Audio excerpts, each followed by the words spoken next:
Gue kasih lo fakta nyata yang lagi jalan di lapangan sekarang. Investor asing udah mulai garap hunian di IKN. Lo bakal tahu siapa aja, nilainya berapa, dan kenapa ini penting banget buat masa depan bangsa kita. Sekarang ini, ada indikasi investasi luar negeri untuk pembangunan hunian di IKN mencapai sekitar 63,3 triliun rupiah. Itu bukan angka kecil bro, itu angka yang nunjukin kalau dunia luar udah mulai percaya bahwa IKN adalah proyek nyata, bukan sekadar wacana.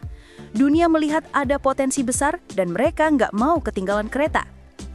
Lewat skema kerjasama pemerintah dengan badan usaha atau KPBU, investor dari berbagai negara kayak Amerika Serikat, Turki, Spanyol, sampai Brunei Darussalam menunjukkan minat serius mereka. Mereka nggak cuma duduk nonton dari jauh, tapi mau ikut terjun langsung membangun rumah susun, apartemen, dan hunian modern lainnya di IKN. Contoh konkretnya udah kelihatan, ada proyek hunian yang masuk tahap tender resmi. Beberapa pengembang besar, baik lokal maupun asing, ikut dalam skema availability payment, yaitu pola kerjasama di mana pemerintah ikut jamin sebagian biaya buat mempercepat realisasi proyek. Jadi nggak cuma bangunan untuk warga biasa, tapi juga hunian ASN sudah mulai dipaketkan ke dalam beberapa proyek. Lebih gila lagi, ada proyek rumah susun di kawasan Sepaku, Penajam Pasir Utara, nilainya udah tembus sekitar 12,3 triliun rupiah.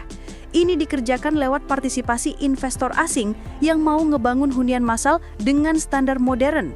Jadi bukan cuma angka di atas kertas, tapi beneran udah disiapin kontrak, lahan, sampai desainnya. Dan jangan salah, proyek-proyek ini bukan sekadar bangunan beton berdiri.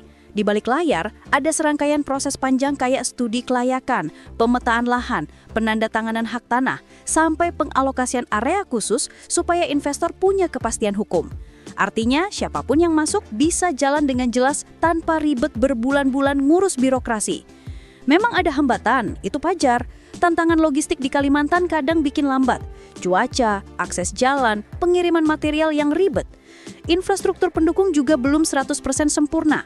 Tapi pemerintah udah gaspol dengan cara mempercepat izin, motong rantai birokrasi yang panjang, dan buka jalan supaya proyek hunian asing ini gak mandek.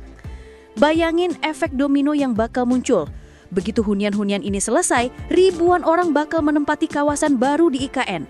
Artinya, kebutuhan transportasi meningkat, warung makan rame, sekolah baru dibangun, layanan kesehatan tumbuh, sampai jasa transportasi online juga bakal kebanjiran order. Bisnis lokal akan dapat durian runtuh dari lonjakan aktivitas ekonomi ini.